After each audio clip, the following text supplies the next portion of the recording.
नमस्कार दोस्तों, स्वागत है आप सभी का आपके अपने YouTube channel Shyam class study में। प्यारे साथियों, आज के इस वीडियो में यूपी पुलिस कांस्टेबल री एग्जाम के लिए एग्जाम 4 का स्पेशल प्रैक्टिस सेट है। संगम प्रैक्टिस सेट बैच की 15 प्रैक्टिस सेटों का आज का अपना 6वां प्रैक्टिस सेट है। तो साथियों, आज के इस प्रैक्टिस सेट को आप लोग पूरा कीजिएगा। प्रैक्टिस सेट को पूरा करने के बाद आपको अपना स्कोर है वो ईमानदारी के साथ है कमेंट बॉक्स में शेयर करना है और ये बताना है कि आपने इन प्रश्नों में से कितने प्रश्न सही किए। इस प्रैक्टिस सेट में आपको रीजन जीके, जीएस, हिंदी और मानसिक अभिरुचि का सॉल्यूशन मिलने वाला है। तो वीडियो को आप अपने दोस्तों के पास शेयर कर दीजिएगा और ये प्रैक्टिस सेट की पीडीएफ है आप एग्जामपुर के ऐप से प्राप्त कर सकते हैं। तो फिर चलिए शुरू करते हैं। पहला प्रश्न है आपके सामने, किस अंतरराष्ट्रीय संधि का उद्देश्य महिलाओं के खिलाफ सभी प्रकार के भेदभाव को समाप्त करना है? तो ये है CEDAW। एक का ए ऑप्शन करेक्ट आंसर हो जाएगा। दूसरा प्रश्न है आपके सामने कि मानवाधिकार दिवस मनाया जाता है तो कब मनाते हैं? तो प्रत्येक वर्ष 10 दिसंबर को मानवाधिकार दिवस मनाया जाता है। ए ऑप्शन है वो करेक्ट आंसर आप लोगों का हो जाएगा। चलिएगा, तीसरा प्रश्न है आपके सामने कि मादक पेय पदार्थों में अल्कोहल का मुख्य घटक क्या है? तो बताओ ए अल्कोहल का मुख्य घटक क्या हो जाएगा? 3 का राइट आंसर आपको बताना है, फटाफट से कमेंट बॉक्स में बताइएगा। तो ये हो जाएगा इथेनॉल। ए ऑप्शन इसका एकदम से राइट आंसर हो जाएगा। चौथा प्रश्न है आपके सामने कि निम्नलिखित में से कौन सी पुस्तक एपीजे अब्दुल कलाम के द्वारा लिखी गई है? तो कौन सी पुस्तक लिखी है? तो ये लिखिए इग्नाइटेड माइंड्स। ये एपीजे अब्दुल कलाम के द्वारा लिखी गई है। ए ऑप्शन है वो राइट आंसर है हो जाएगा।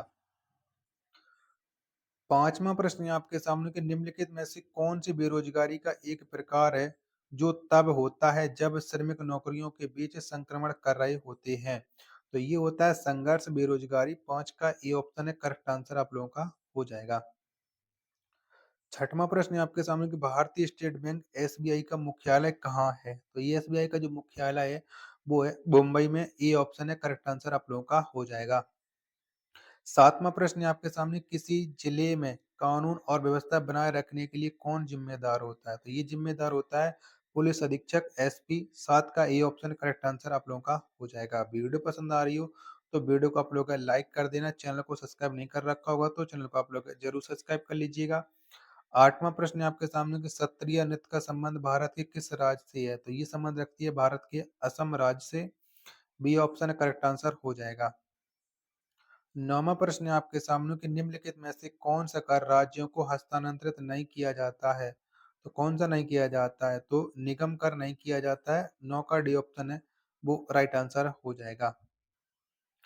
10वां प्रश्न है आपके सामने कि महावीर की शिक्षाओं वाले जैन ग्रंथ का नाम क्या है? तो इस जैन ग्रंथ का नाम है आगम सूत्र। ए ऑप्शन करेक्ट आंसर आप लोगों का हो जाएगा। 11वां प्रश्न है आपके सामने कि निम्नलिखित में से कौन सी नदी बंगाल की खाड़ी में अपने डेल्टा के लिए जानी जाती है? तो कौन सी नदी जानी जाती है? तो ये जानी जाती है गंगा नदी। ए ऑप्शन है वो करेक्ट आंसर आप लोगों का हो जाएगा। 12वां प्रश्न है आपके सामने कि वित्तीय वर्ष 2024-25 में खेलो इंडिया पहल के लिए कितने करोड़ धन आवंटित किए गए हैं? तो कितना धन आवंटित किया गया? तो ये आवंटित किया गया है 900 करोड़। ए ऑप्शन है वो राइट आंसर है हो जाएगा। 13वां प्रश्न है आपके सामने, किस बैंक ने पेरिस ओलंपिक के लिए भारतीय ओलंपिक संघ के साथ साझेदारी की है? तो बताइए किसने साझेदारी की है? तो ये साझेदारी की है यस बैंक ने। ए ऑप्शन है वो करेक्ट आंसर आप लोगों का हो जाएगा।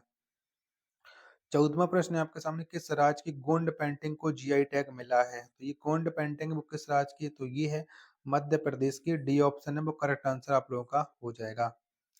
चलिएगा, नेक्स्ट प्रश्न है आपके सामने प्रश्न संख्या 15 है कि पीएम विश्वकर्मा योजना को लागू करने वाला पहला केंद्र शासित प्रदेश कौन बना है? बताओ कौन बना है? तो ये बना है जम्मू कश्मीर। 15 का सी ऑप्शन है वो राइट आंसर है हो जाएगा।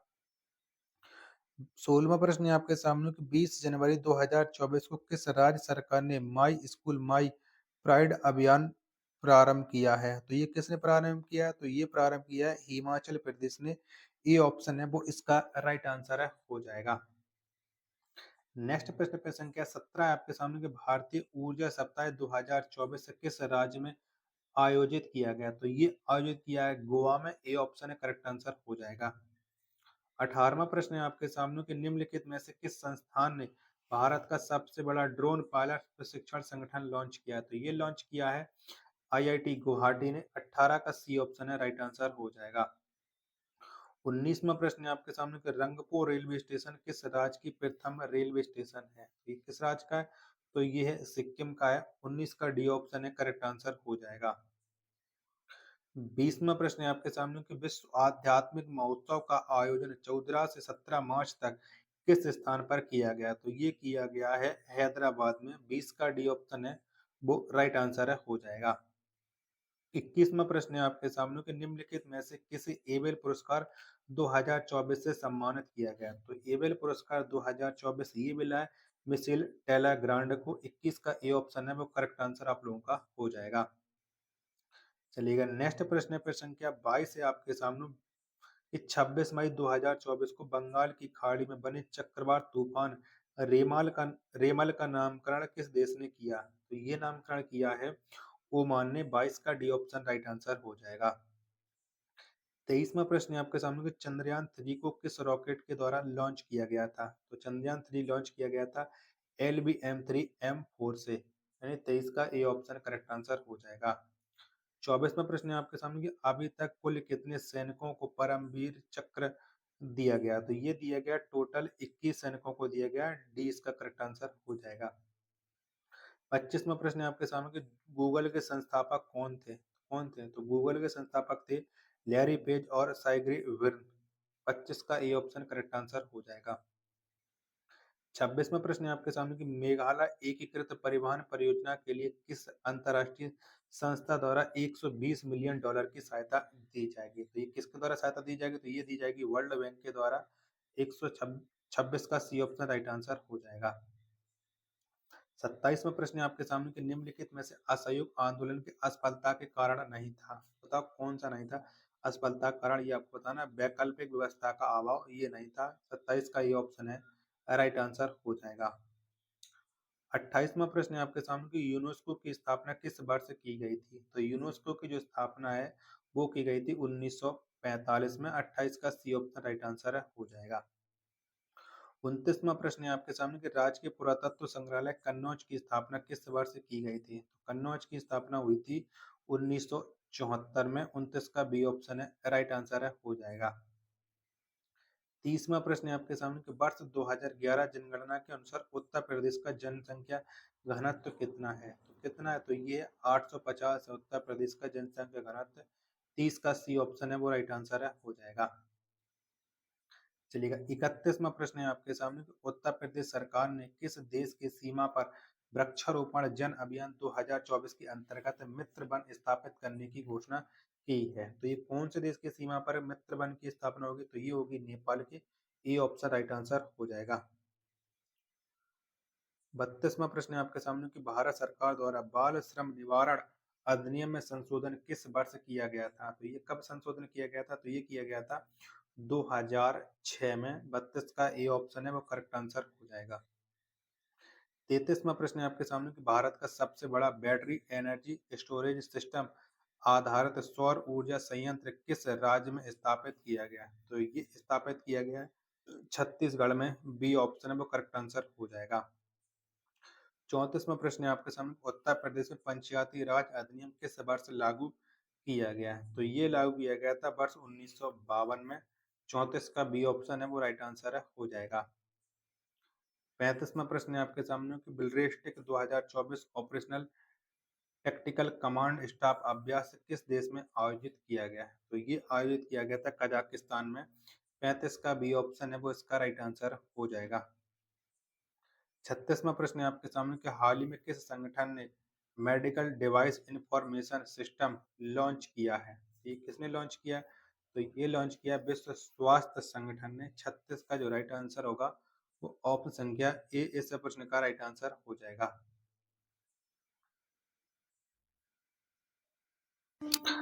चलिए, अगला प्रश्न है आपके सामने, प्रश्न संख्या है 37। तो चुनाव आयोग ने किसके साथ मिलकर मेरा पहला वोट देश के नाम अभियान प्रारंभ किया? तो बताइए किसके सहयोग से प्रारंभ किया गया था? तो ये किया गया था शिक्षा मंत्रालय के। 37 का ए ऑप्शन राइट आंसर हो जाएगा। 38वां प्रश्न है आपके सामने, किस ई-कॉमर्स कंपनी ने भारतीय खुदरा कंपनी फ्यूचर ग्रुप में हिस्सेदारी हासिल कर ली है? ये किसने हासिल कर ली है? तो ये हासिल कर ली है अमेज़न ने। 38 का ए ऑप्शन है वो राइट आंसर हो जाएगा। जीके जीएस के प्रश्न समाप्त हो चुके हैं। अब आपके सामने प्रश्न संख्या 39 से हिंदी के प्रश्न शुरू होंगे और ये चलेंगे 75 तक। उसके बाद आपके सामने आ जाएगी मानसिक अभिरुचि। तो 39वां प्रश्न है आपके सामने कि निम्नलिखित आधुनिक भाषाओं में से किसका संबंध अपभ्रंश की 85 बोली से है? तो बताओ किसका संबंध है, ये आपको बताना। 39 का राइट आंसर तो ये संबंध रखती है पंजाबी। 39 का सी ऑप्शन करेक्ट आंसर हो जाएगा। 40वां प्रश्न है आपके सामने कि इनमें से व्यक्तिवाचक संज्ञा नहीं है, तो कौन नहीं है? तो लेखक है, ये व्यक्तिवाचक संज्ञा नहीं है। सी ऑप्शन करेक्ट आंसर हो जाएगा। 41वां प्रश्न है आपके सामने, स्त्रीलिंग पुल्लिंग का कौन सा जोड़ा सही नहीं है? तो कौन सा जोड़ा सही नहीं है, ये आपको बताना है। तो कांता का कांति नहीं होता, कांता का कात्री होता है। 41 का सी ऑप्शन है वो राइट आंसर है, हो जाएगा। 42वां प्रश्न है आपके सामने, किसका प्रयोग सदैव एक वचन में होता है? तो बताओ इनमें से किसका प्रयोग है वो एक वचन में होता है? 42 का आंसर आपको बताना है। तो प्रत्येक का प्रयोग है वो सदैव एक वचन में होता है। 42 का बी ऑप्शन है वो राइट आंसर है, हो जाएगा। 43वां प्रश्न है आपके सामने कि निम्न में से कौन सा व्यंजन ऊष्म है? तो कौन सा व्यंजन ऊष्म है? तो ये पानी वाला सा है, ये व्यंजन ऊष्म है। 43 का बी ऑप्शन है वो राइट आंसर हो जाएगा। 44वां प्रश्न है आपके सामने कि निम्न में से सर्वनाम शब्द है, तो बताओ इनमें से कौन सा सर्वनाम शब्द है? तो मैं, ये सर्वनाम शब्द हो जाएगा। 44 का बी ऑप्शन है वो इसका करेक्ट आंसर हो जाएगा। 45वां प्रश्न है आपके सामने कि निम्न विशेषण शब्द है, तो बताओ इनमें से कौन सा है जो विशेषण शब्द हो जाएगा 45 में? ये आपको बताना है। तो घबराहट ये विशेषण शब्द हो जाएगा। डी ऑप्शन इसका करेक्ट आंसर हो जाएगा। 46वां प्रश्न है आपके सामने कि जब कर्ता एक क्रिया समाप्त कर उसी क्षण दूसरी क्रिया में परिवर्त होता है तब पहली क्रिया क्या कहलाती है? तो तब पहली क्रिया पूर्वकालिक क्रिया कहलाती है। 46 का सी ऑप्शन है वो इसका एकदम से करेक्ट आंसर दिया गया है। 47वां प्रश्न है आपके सामने कि उसने टेढ़ी चाल चली, वाक्य में कौन सा कारक है? बताओ इसमें कौन सा कारक है? तो इसमें है कर्ता कारक है। 47 का डी ऑप्शन राइट आंसर है, हो जाएगा। 48वां प्रश्न है आपके सामने कि वर्षा के कारण वह पूरी तरह भीग गया, दिए गए वाक्य का काल निर्धारण कीजिएगा। बताओ इसमें कौन सा काल हो जाएगा? तो इसमें हो जाएगा सामान्य भूतकाल। 48 का सी ऑप्शन है वो राइट आंसर है, हो जाएगा। 49वां प्रश्न है आपके सामने कि जिलाधिकारी ने सबको उपस्थित रहने का निर्देश दिया है, में कौन सा वाच्य है? बताओ इसमें कौन सा वाच्य हो जाएगा? तो इसमें हो जाएगा कृतवाच्य। 49 का बी ऑप्शन है वो राइट आंसर हो जाएगा। 50वां प्रश्न है आपके सामने, कौन सा शब्द तद्भव है? तो बताओ इनमें से कौन सा शब्द है जो तद्भव है? तो खजूर ये तद्भव शब्द है। 50 का डी ऑप्शन है वो राइट आंसर है, हो जाएगा। 51वां प्रश्न है आपके सामने, गड़बड़ घोटाला कौन सा शब्द है? बताइए कैसा शब्द है गड़बड़ घोटाला? तो यह एक देशज शब्द है, गड़बड़ घोटाला। 51 का बी ऑप्शन है वो राइट आंसर हो जाएगा। 52वां प्रश्न है आपके सामने कि जलाशय का पर्यायवाची है, तो बताओ इनमें से जलाशय का पर्यायवाची कौन सा हो जाएगा? ये आपको बताना है। 52 का राइट आंसर आपको बता दिएगा। तो पद्माकर हो जाएगा जलाशय का पर्यायवाची। डी ऑप्शन का राइट आंसर हो जाएगा। 53वां प्रश्न है आपके सामने कि आधा पात कबूल का तामे तनिक पिसान लाला जी करने लगे छठे क्षमा से दान। उपरोक्त पंक्ति में कौन सा रस है? तो बताओ यहाँ पर कौन सा रस है? 53 में आंसर आपको बताना। तो यहाँ पर है हास्य रस है। 53 का डी ऑप्शन करेक्ट आंसर हो जाएगा।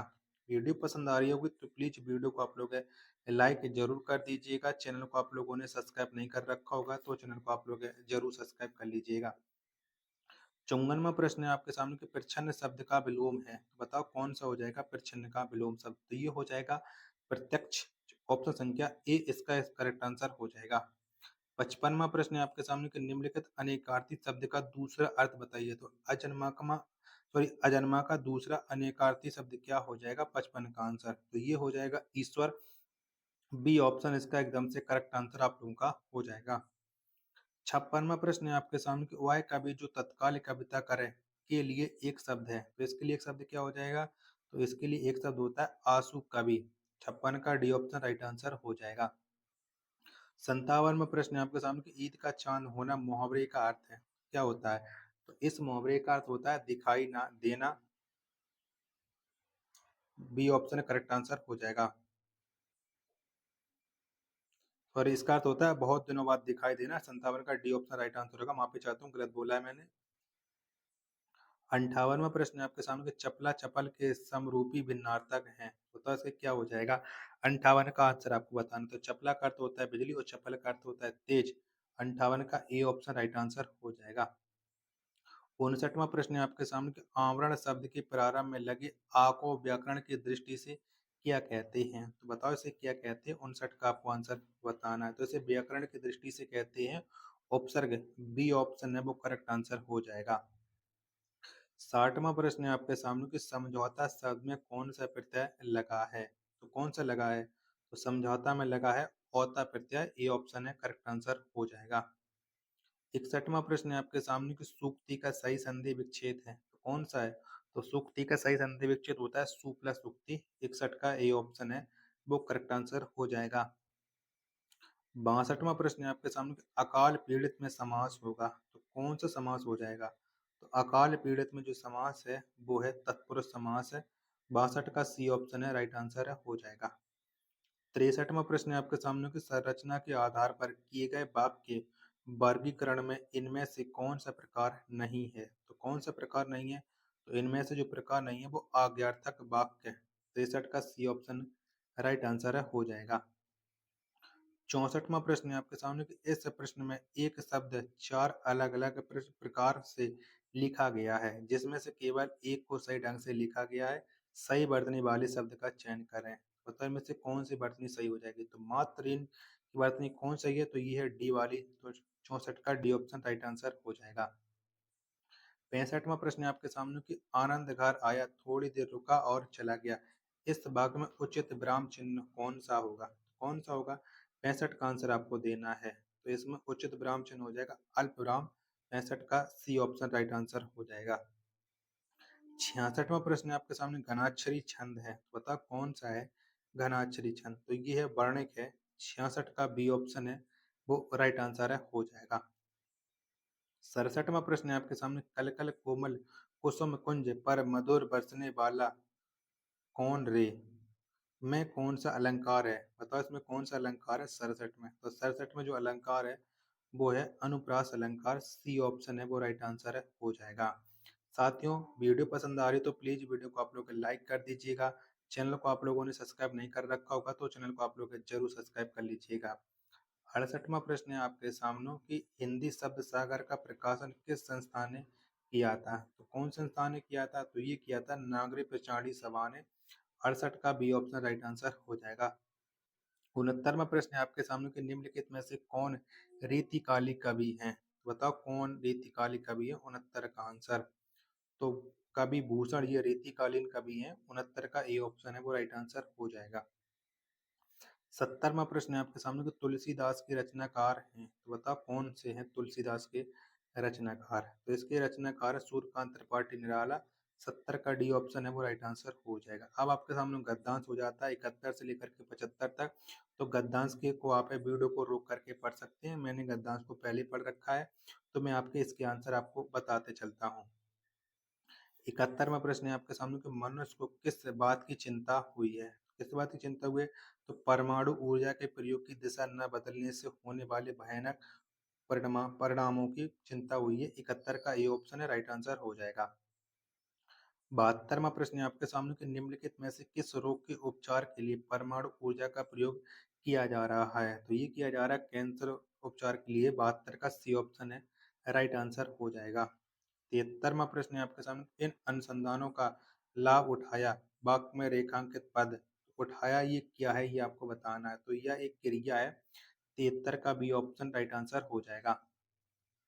74वां प्रश्न है आपके सामने कि निम्नलिखित में से किस क्षेत्र में परमाणु ऊर्जा का प्रयोग नहीं होता है? तो किस क्षेत्र में नहीं होता है? तो शिक्षा के क्षेत्र में नहीं होता है। 74 का डी ऑप्शन राइट आंसर हो जाएगा। 75वां प्रश्न है आपके सामने कि निम्नलिखित शब्दों में से कौन सा प्र उपसर्ग का उदाहरण नहीं है? तो बताओ इनमें से किस में प्र उपसर्ग का प्रयोग नहीं हुआ है? 75 का राइट आंसर क्या हो जाएगा? तो प्रकार में प्र उपसर्ग का प्रयोग नहीं हुआ है। 75 का सी ऑप्शन है वो राइट आंसर है। सॉरी, प्रकार में तो हुआ है, प्रत्युत्तर में नहीं हुआ है। माफ़ी चाहता हूँ, बी ऑप्शन करेक्ट आंसर हो जाएगा 75 का। यहाँ तक अगर आपको ये वीडियो पसंद आई हो तो प्लीज़ आप वीडियो को लाइक कर देना। चैनल को आप लोगों ने अभी तक सब्सक्राइब नहीं कर रखा होगा तो चैनल को आप लोग ज़रूर सब्सक्राइब कर लेना। इस वीडियो को आप अपने दोस्तों के पास ज़रूर शेयर कर दीजिएगा। अब आपके सामने शुरू होती है मानसिक अभिरुचि। तो 76वां प्रश्न है मानसिक अभिरुचि का कि आप एक पुलिस अधिकारी हैं और आपको अपने क्षेत्र में एक संदिग्ध वाहन दिखता है। आपकी तत्काल कार्रवाई क्या होनी चाहिए? तो आप तत्काल कार्रवाई क्या करोगे? चारों ऑप्शन मैं आपको स्क्रीन पर दिखा दे रहा हूँ। तो वाहन के मालिक की पहचान करेंगे और वाहन के बारे में जानकारी इकट्ठा करेंगे। डी ऑप्शन इसका करेक्ट आंसर आप लोगों का हो जाएगा। चलिएगा 77वां प्रश्न है आपके सामने कि आप एक नए प्रोजेक्ट पर काम कर रहे हैं जिसमें आपकी टीम के सदस्यों के साथ तालमेल बैठाना मुश्किल हो रहा है। इस स्थिति में आपका सबसे तार्किक दृष्टिकोण क्या होगा? बताओ क्या होगा? चारों ऑप्शन आप लोग देख लीजिएगा। तो टीम के सदस्यों के साथ संवाद स्थापित करने का प्रयास करेंगे। बी ऑप्शन है वो राइट आंसर है आप लोगों का हो जाएगा। 78वां प्रश्न है आपके सामने कि आप एक पुलिस अधिकारी हैं और अपनी छुट्टी के दौरान बाजार में खरीदारी कर रहे हैं। आप देखते हैं कि एक व्यक्ति चोरी करते हुए पकड़ा गया। आपकी तत्काल कार्रवाई क्या होनी चाहिए? तो आप पक्की बताओ तत्काल कार्रवाई क्या हो जाएगी? 78 का राइट आंसर आपको बताना है। तो तत्काल हमारी कार्रवाई ये होगी कि दुकान के मालिक से बात करेंगे और स्थिति को समझने का प्रयास करेंगे। सी ऑप्शन है वो इसका करेक्ट आंसर हो जाएगा। चलिए 79वां प्रश्न है आपके सामने कि आप एक पुलिस अधिकारी हैं और आपको एक व्यापारी से फिरौती के लिए धमकी भरा पत्र मिला है। आपकी प्राथमिकता क्या होगी? 79 का आंसर आपको बताना है। चलिएगा 4 ऑप्शन आप लोग देख लीजिएगा। तो तुरंत इस मामले की जानकारी अपने वरिष्ठ अधिकारियों को देंगे और उचित कार्रवाई करेंगे। सी ऑप्शन है राइट आंसर हो जाएगा।